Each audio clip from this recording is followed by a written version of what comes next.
Live the life you choose, in the place you love, with assistance from community-based support.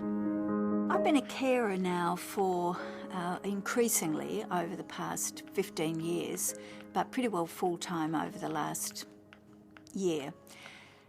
And it sort of catches up on you. It's a bit like the boiling frog. It happens slowly and you don't realise what's going on for a while. So in the back of my mind, I've known about CBS for 8 years, 10 years, because that's how long I've been in Tasmania. And I first heard about CBS when my mother, who had a terminal neurological condition, motor neurone disease, was being managed at home. And I well remember sitting in my car one day, sobbing because I was unable to find somebody to provide some respite for my mother, because I needed a break.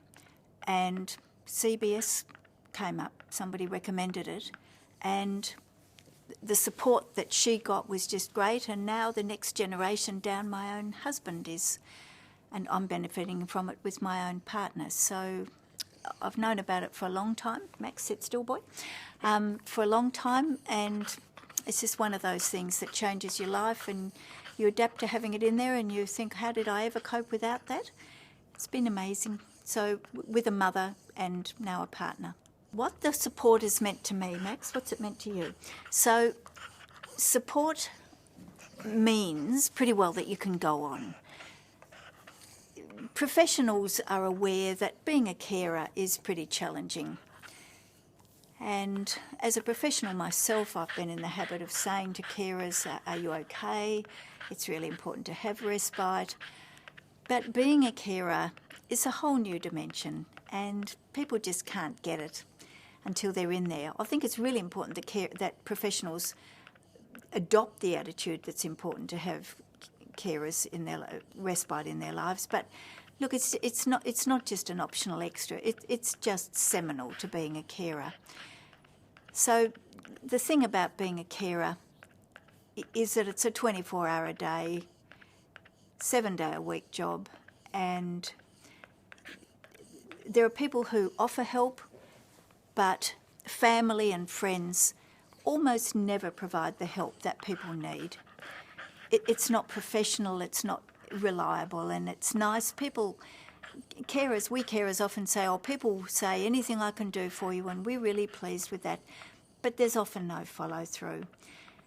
When there's an organisation like community-based support that's there for you when you need them, it means that you can keep on going.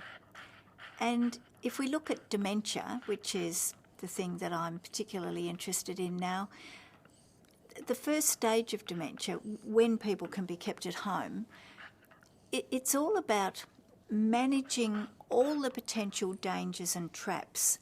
And those potential dangers and traps include the burnout of the carer. So if the carer isn't well supported by having some breaks, which is all respite is, planned, regular breaks, carers just can't do it. And one of the dreadful problems with carers is that carers are so tired, 24-hour-a-day job, and carers are frequently woken up through the night, and sometimes I'm woken up 8 times during one night. Sometimes there's a wet bed that must be changed, so, nights can be pretty hair-raising. When we are so tired all the time, we really lose perspective. And when we're so tired, many carers feel a sense of guilt. We're certainly all tired, and being tired means that perspective is gone and we make really bad decisions. And to make bad decisions is bad for the carer, but it's also really bad for the person who's being cared for, because the goal of the carer in that first stage is to keep it going as long as possible. How do I keep my husband or mother at home for as long as possible? And the way to do that, frankly, the best thing of all is to have somebody you can rely on to come and give you a break in an emergency, but also a regular planned thing. We carers often are befuddled by the range of services that are available. And I know that carers often say, people come into my house, I don't know who they are, I don't know how they got there, but they keep coming. The thing about CBS is that the phone line is manned with people all the time. If there's respite planned and there's a problem after hours, there's a phone number. So there is always somebody available. And the people on the end of the phone are not like many people who answer the phone. The people who answer the phone in community-based support are people who actually give a toss, people who understand the issues, and people who go out of the way to be helpful. I have myself been in the situation where something unexpected happened. I was not even in Tasmania at the time. I thought I'd be able to leave my husband, and it was obvious I wouldn't, and I had to make phone calls very early in the morning. There was somebody there for me. As a one-off special thing, something was arranged, even interstate. And we carers, we just get tears in our eyes at the joy of having somebody go out of their way to help us. By way of analogy of that, I'm a doctor and I visit older people at home. And I visited somebody at home last week and they wanted some care at home. And the person had been through the My Aged Care website, and it took me 8 or 10 phone calls, and every time I got back, so I'd go to some service provider, and community-based support wasn't in this one, but nobody was helpful, nobody was nice, and people kept saying, well, she should be able to do it herself. So the client or my patient, a 90-year-old woman, is not computer savvy, is not even phone message savvy. How do these people get by? So when I was sitting in my car sobbing all those years ago, it was because I was new in the state and I didn't know. But when I heard about community-based support, my life changed. I know that there are people here who will help me. I know that somebody who understands the issue is going to be available on the phone. And look, the weight that takes off your shoulder, it's almost not even metaphorical, it's almost a real weight. It's huge.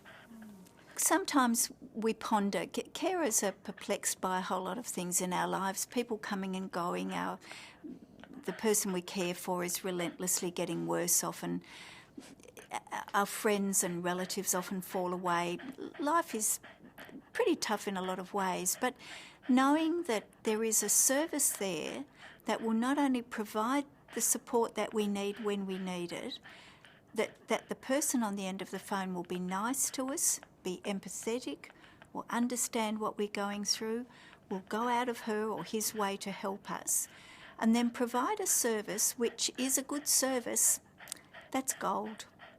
There's no way that most services can provide that sort of input. And it just makes our lives doable. It means that stage one, where we're trying to keep our loved one at home for as long as possible, can be extended. So it's good for me as the carer, it makes me feel satisfied. It's good for the person I'm caring for because he's able to be kept at home longer. Community-based support is providing a wonderful service for everybody involved in this process.